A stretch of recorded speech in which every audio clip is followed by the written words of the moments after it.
ấy miền bọc lơ khá sạch thà là sọc mà giờ nó miền sạch sợi phiệp ở đôi là sọc kê đây chỉ bị xe là sọc thay nhưng mà đơn thà ca cất to nó cái vô xây một cái cất tha và tay thay nó cứ miền sạch sợi phiệp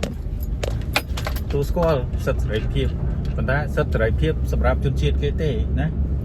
bây giờ mình men chỉ chôn chiết cáiคือយើងអត់មានសិទ្ធិសេរីភាពអីទេ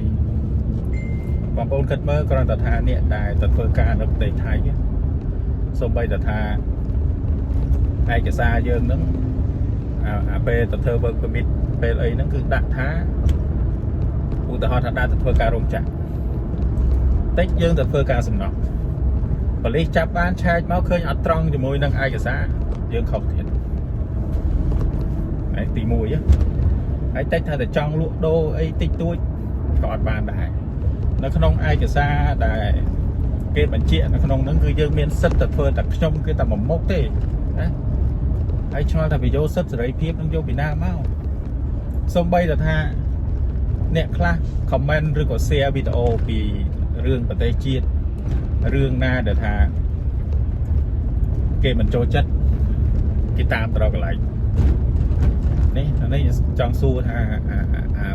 បភ្លើមួយចំនួនដែលថាគិតថាទៅនៅស្រុកគេវាមានសិទ្ធិសេរីភាពជាងស្រុកខ្មែរនេះចុះសួរត្រឡប់មកស្រុកខ្មែរវិញហើយចង់ដើរហើរទៅណាហើយចង់ធ្វើអីហើយចង់លក់ដូរហើយចង់ស្អីហើយចង់ទិញឡានទិញផ្ទះក៏ដាក់ឈ្មោះឲ្យបានណាអត់មានណាទៅធ្វើអីហើយទេវាបើអ្នកដែលអត់ដែលដឹងទៅចេះតែ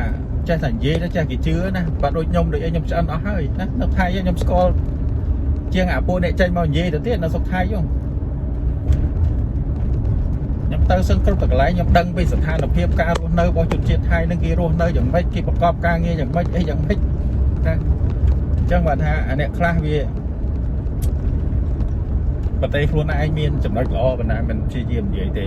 ណាយកតែរឿងអវិជ្ជមាននឹងយកតែនិយាយ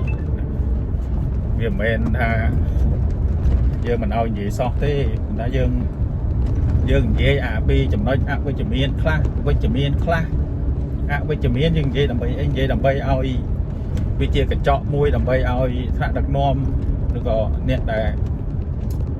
ដឹកនាំប្រទេសហ្នឹងគាត់ឃើញគាត់កែសម្រួលកែតម្រូវអាហ្នឹងវាមិនខុសទេណាប៉ុន្តែវាប្រភេទមនុស្សមួយចំនួនអាហ្នឹងគឺខ្វាក់ហ្មងខ្វាក់កាន់ជើងសាសគេរហូតដល់តែមើងងាយមើលថោកហើយទាំងតែខ្លួនឯងហ្នឹងគឺធ្វើខ្លួនបែបត្រុកនិយាយលោមគេណាធ្វើម៉េចឲ្យតែគេសប្បាយចិត្តតែនិយាយតែទាស់ចិត្តគេហ្នឹងគឺនៅអត់បានហ្មងអាហ្នឹងឯងសិទ្ធិសេរីភាពដែលពួកណែចង់បានគឺបែបហ្នឹងឬក៏យ៉ាងណាណាអានេះខ្ញុំសួរសិនណាអត់ទៅសួរអានេះប្រទេសក្រៅទេសួរអានេះនៅថៃរងថ្ងៃនេះប្រហែលក្បាលរងថ្ងៃនេះទៅចេញមកឌឺដងដាក់ខ្មែរចេះមួយចុះពីរបានទៅនៅស្រុកគេគិតថាគ្រាន់បើញ៉ៃឃើញគេជីកឡានជីកដល់ទៅ570ជីកដល់ទៅឡាំប៉ូគីនីគេមានវីឡានៅតម្លៃរាប់សិបម៉ឺនដុល្លារហ្នឹងគេអត់បានតែខ្ញុំថៃទេណាគេនៅរស់ស៊ីតែស្រុកខ្មែរទេជីវិតគេល្អប្រសើរជាងពួកឯង100ដងទៀតនោះថាបើស្រឡាញ់ស្រុកគេហើយគឺនៅនឹងទៅណាមានបងប្អូនយើងមានជួយមើលថាអាណាដែលថាវាលក្ខណៈថាវាស្រឡាញ់ស្រុកគេខ្លាំងហើយមកដៀលស្រុកយើងអាហ្នឹងគឺគួរទៅថាសេរីសញ្ជាតិគាត់ចោលទៅណាគាត់ថាគាត់អត់ពេញចិត្តជាខ្មែរទេគាត់អត់ចង់